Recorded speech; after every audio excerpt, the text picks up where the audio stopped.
Hello friends, स्वागत है हमारे चैनल टेकीजे में। आज के इस वीडियो में हम लोग सीखेंगे कि निक्टो टूल क्या होता है। बेसिकली निक्टो टूल जो है वो हम लोग वल्नरेबिलिटी फाइंड करने के लिए करते हैं। तो जो निक्टो टूल है ये ओपन सोर्स है, जो कि वेब सर्वर को स्कैन करने के लिए यूज किया जाता है। ये हमारे कई टाइप की वल्नरेबिलिटी को स्कैन करता है, जैसे कि cross site scripting, DDoS attacks और भी जैसे HTTPS सर्वर अटैक्स, और जो भी हमारे में सॉफ्टवेयर, हमारे सिस्टम की सॉफ्टवेयर हैं उनके बारे में भी पता लगाते हैं। सिस्टम सॉफ्टवेयर के बारे में भी ये पता लगाता है कि हमारे वेब सर्वर पे कौन सा ऑपरेटिंग सिस्टम इंस्टॉल है। तो ये as a information gathering tool की तरह भी यूज में लिया जाता है। तो बेसिकली इस वीडियो में हम लोग देखेंगे कि हम लोग निक्टो टूल के हेल्प से क्या करते हैं। निक्टो टूल के हेल्प से हम लोग किसी भी वेबसाइट में जो वल्नरेबिलिटीज हैं उसको स्कैन करेंगे और उसका एक डॉक्यूमेंट हम लोग .html या .txt फॉर्म में तैयार करेंगे। तो सिंपली यहाँ पे हम अपना टर्मिनल ओपन किए हैं और इसमें हम लोग टाइप करेंगे निक्टो -h। तो यहाँ पे हमारा जो हेल्प पैनल है निक्टो का वो ओपन हो जाएगा। तब यहाँ पे हम लोग देख लेते हैं कि हम लोग कौन कौन सा जो ऑप्शन है उसको यूज करना चाहेंगे। तो यहाँ पे बेसिकली मैं डिस्प्ले और आउटपुट और फॉर्मेट और टनल का यूज करने वाला हूँ और होस्ट का। तो आप बहुत सारे ऑप्शन इसमें दिए हुए हैं, आपको जो जो रिक्वायरमेंट हो उन ऑप्शन को आप यूज कर सकते हैं। तो यहाँ पे मैं कमांड देता हूँ निक्टो डिस्प्ले। यहाँ पे डिस्प्ले का यूज किया जा रहा है ताकि आउटपुट जो हो हमारा वो हमारे डिस्प्ले हो। जो भी हमारे निक्टो टूल टास्क परफॉर्म कर रहा है हमारे वेबसाइट पे वो हमें यहाँ पे डिस्प्ले कराएगा। तो डिस्प्ले में हम लोग क्या क्या देखना चाहते हैं यहाँ पे हम लोग ये मेंशन कर रहे हैं। तो यहाँ पे जब इसका आप मैनुअल पढ़ेंगे तो उसमें दिया होगा ये 1 2 3 4 E5 EP जो है ये ऑप्शंस है जो कि हम लोग डिस्प्ले कराना चाहते हैं। जैसे कि इसमें हम लोग जो है प्लगइन क्या यूज हो रहा है इसको डिस्प्ले कराना चाहते हैं, और हम लोग यहाँ पे ये डिस्प्ले कराना चाहते हैं कि ये सारे जो फिल्टर्स को ये यहाँ पे अप्लाई कर रहे हैं वो भी हमें शो कराए, और gas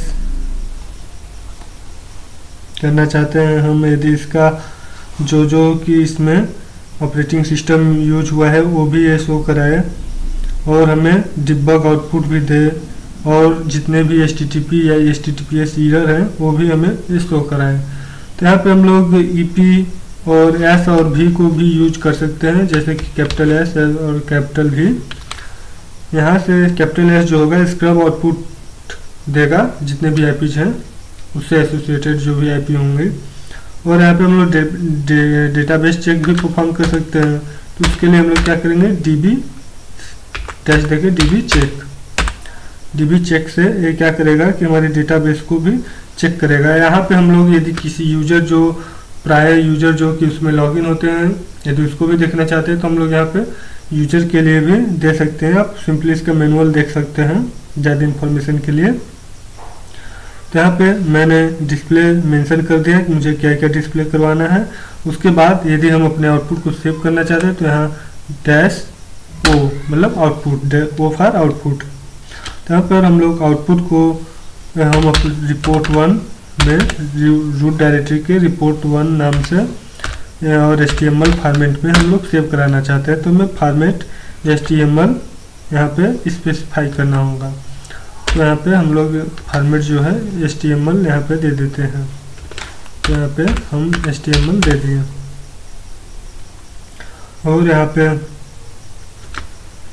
format is equal to HTML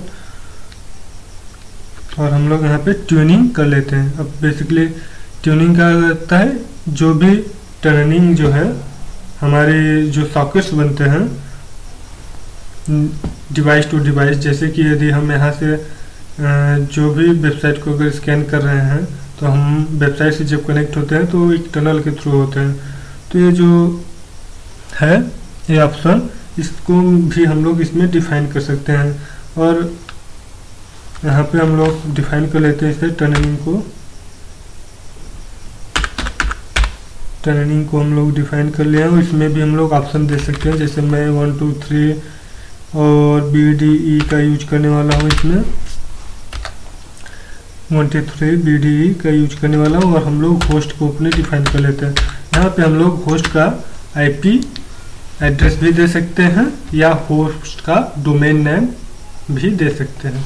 तो मैं अपने केस में डोमेन नेम यूज करने वाला हूँ और मैं डोमेन नेम यूज करूँगा अपने ही वेबसाइट का, जो कि है एंगल फिजियो.in।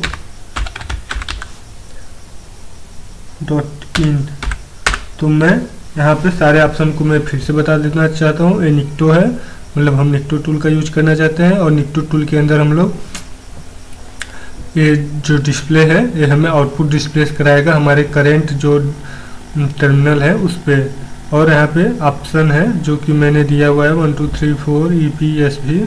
और हम डेटाबेस में को भी चेक करना चाहते हैं तो यहाँ पे मैं DB चेक दे दिया। यदि आप यूजर को भी चेक करना चाहते हैं तो आप यूजर चेक भी दे सकते हैं इसके आगे। और मैं इस रिपोर्ट को report1.html नाम से अपने रूट डायरेक्टरी में सेव कराना चाहता हूँ, जिससे मैंने इसको नाम दे दिया। और फॉर्मेट जिसमें मैं सेव कराना चाहता हूँ वो HTML है। और ट्यूनिंग में मैंने 1 2 3 BDE ऑप्शन है जो कि उसको दे दिया है, जिसके माध्यम से कनेक्ट होता है, मतलब ये अब हमें सारी इन्फॉर्मेशन देगा। और यहाँ पे होस्ट को मैंने ये सेलेक्ट कर लिया है। तो जैसे ही हम ये सेलेक्ट करेंगे और यहाँ पे हम लोग को क्या करना है, सिंपली बस इंटर प्रेस करना है। तो इंटर प्रेस करते ही हमारा जो है आगे जो भी होगा हम लोग देख लेंगे। तो यहाँ तक ये जो है आपको समझ में आ जाना चाहिए। तो मैं सिंपली यहाँ पे इंटर प्रेस करता हूँ और देखते हैं इसके आगे क्या होता है। तो मैंने इंटर प्रेस किया और ये हमारा जो है चेक कर रहा है डेटाबेस को। उसने डेटाबेस को चेक कर लिया है और यहाँ पे जो भी यहाँ पे दिख रहे हैं हमें यूजर आईडी दिया हुआ है, जो कि ज़्यादातर ओपन होते हैं यूजर आईडी। अब इस यूजर आईडी की मदद से एक इन्फॉर्मेशन हमें मिल गया है जिससे कि हम आगे की अपने अटैक्स परफॉर्म कर सकते हैं इसी में। और यहाँ पे यदि हम इन दोनों ट्यूनिंग जो ऑप्शन है इसको यदि हम यूज नहीं करना चाहते हैं तो हम लोग नहीं करेंगे। और अपना आउटपुट तो हम report1 में ही सेव कराना चाहते हैं और डेटाबेस को हम लोग नहीं चेक करेंगे। इसके अलावा जो भी वल्नरेबिलिटी है उसको हम लोग डिस्प्ले कराएंगे। अब तो यहाँ पे हम लोग इस कमांड को देंगे, तब देखते हैं क्या देता है। अब यहाँ पे हमें सिंपली कई सारी इंफॉर्मेशन देगा और ये कुछ टाइम लेगा, 1 to 2 मिनट ज़्यादातर केसों में इतने में हो जाता है। तो हम लोग देखते हैं ये क्या क्या इंफॉर्मेशन दिया है हमें। अभी तो जो प्लगइन है उसको इसने लोड कराया है, अपने प्लगइन को लोड करा के हमारे वेबसाइट को स्कैन कर रहा है इधर के लिए। तो इसने कई सारे प्लगइन को जो है लोड करा चुका है, अब ये चेक कर रहा होगा। तो यहाँ पे दिया है 0 host tested, Friday December server check loaded, no web server found on angle फिजियो.in। तो पोर्ट ये दे रहा है कि हमारा जो पोर्ट 80 है इस पे हमें कोई भी वेब सर्वर नहीं मिला है। तो फ्रेंड्स यदि वेब सर्वर वहाँ पे, तो ऐसा तो होता नहीं है कि कोई वेब सर्वर नहीं हो। तो इसका मतलब यह है कि हो सकता है कि हम कोई अपने डोमेन नेम में गलती किए हों या अपनी टेस्टिंग, या हमें अपने कमांड को चेक कर लेना चाहिए। तो हम लोग देखते हैं क्या ये जो वेबसाइट है ये रियल में एग्जिस्ट करती है, क्योंकि कोई भी वेबसाइट होगा कितना भी प्रोटेक्शन लगाया हो जो होगा वो इस टूल की मदद से चेक तो किया ही जा सकता था। मतलब विदाउट वेब सर्वर तो कोई वेबसाइट रन नहीं करता है। तो यहाँ पे हम लोग डालते हैं, देखते हैं क्या वेबसाइट ओपन होता है या हम अपने डोमेन नेम में ही कोई गलती किए हुए हैं। तो यहाँ पे हम डाले हैं, देख रहे हैं हमारी वेबसाइट जो है अभी खुल नहीं रही है और यहाँ पे ओपन हो गई है। तो मतलब यहाँ पे तब भी ये बता रहा है कि नो वेब सर्वर फाउंड। तो हम लोग सिंपली चेक कर लेते हैं कि ऐसा ये क्यों कर रहा है।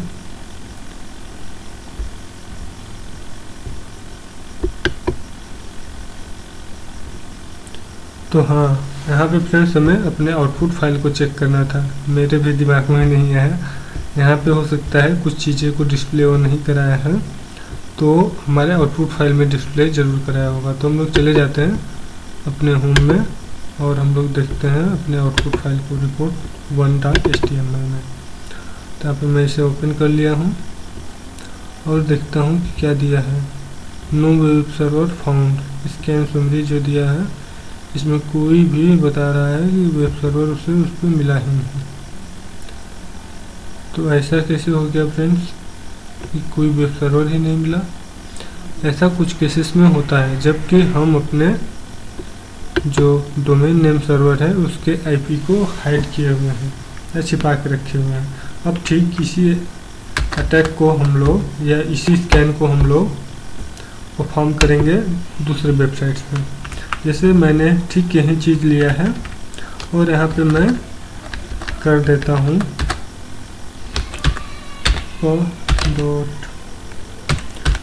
.org.in। तो यहाँ पे अब हम लोग स्कैन करते हैं इसको, देखते हैं क्या रिजल्ट आता है। तो इसने जो है रिजल्ट हमें दे रहा है। तो फ्रेंड्स यहाँ पे कुछ वल्नरेबिलिटी इसने फाइंड भी कर लिया है।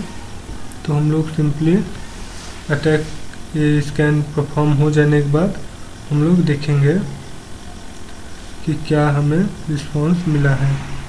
ये हमारे बेसिकली सारे फाइल्स को स्कैन करेगा। तब तक हम लोग देख लेते हैं कि क्या आउटपुट आया है कुछ इसमें। अभी तो कंप्लीट ही नहीं हुआ है तो आउटपुट कहाँ से आएगा। तो थोड़ा सा ये समय लेगा, जस्ट 1 मिनट। तो यहाँ पे देख रहे हैं फ्रेंड्स कि ये जो है यहाँ पे देखिए फ्रेंड्स कहाँ गया। तो यहाँ पे हमारे जो भी इंफॉर्मेशन है उससे रिलेटेड जो भी मैंने स्कैन परफॉर्म किया, तो जो सर्वर है उसको इसने स्कैन कर लिया है। सर्वर दिखा रहा है माइक्रोसॉफ्ट का जो IIS है वो सर्वर यूज कर रहा है, मतलब माइक्रोसॉफ्ट का विंडोज़ पे वो होस्टेड होगा। तो यहाँ पे से हमें ऑपरेटिंग सिस्टम और जो भी सर्वर है वो पता चल चुका है। तो यहाँ पे और हम लोग देख सकते हैं इसमें कौन कौन सी वल्नरेबिलिटी है। तो जो ASP.NET से जो इसकी कोडिंग की गई है, तो यदि ASP.NET में कोई वल्नरेबिलिटी है तो इस पर भी अप्लाई होगी, इसके भी हेडर पे। और जो है इस पर क्लिक चेकिंग अटैक जो है परफॉर्म किया जा सकता है क्योंकि एक्सफ्रेम ऑप्शन हेडर में अवेलेबल नहीं है। और इस पर क्रॉस साइट स्क्रिप्टिंग भी जावास्क्रिप्ट के थ्रू किया जा सकता है, मतलब इसमें कोई भी मलिशियस कोड इंजेक्ट किया जा सकता है। जैसे कि यहाँ पे हेडर में जो है कोई भी क्रॉस साइट स्क्रिप्टिंग के लिए प्रोटेक्शन नहीं प्रोवाइड किया गया है। और ये जो सर्वर है वो प्लेक्स के द्वारा जो प्लेक्स सर्वर है उसके द्वारा किया गया है, प्लेक्स विन मतलब प्लेक्स फॉर विंडोज़ के लिए। और जो वेबसाइट है हमारी वर्डप्रेस पे बनाई गई है क्योंकि पावर्ड बाय प्लेक्स है और रीडायरेक्टेड बाय वर्डप्रेस है। और यहाँ पे दिखाया गया है,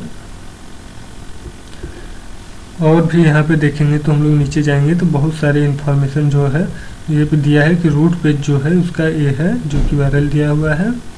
और इसके नीचे बहुत सारा इन्फॉर्मेशन हमें ये देगा। तो इसके मदद से भी हम लोग ये जान सकते हैं कि जो सर्वर है उसका रिस्पॉन्स रेट कैसा है, कि इस पर हम DDoS अटैक परफॉर्म करेंगे तो हमें कितने सिस्टम की ज़रूरत होने वाली है, या फिर जो भी हम करने वाले हैं बेसिकली अटैक, उन सब के बारे में हमें इंफॉर्मेशन दे सका।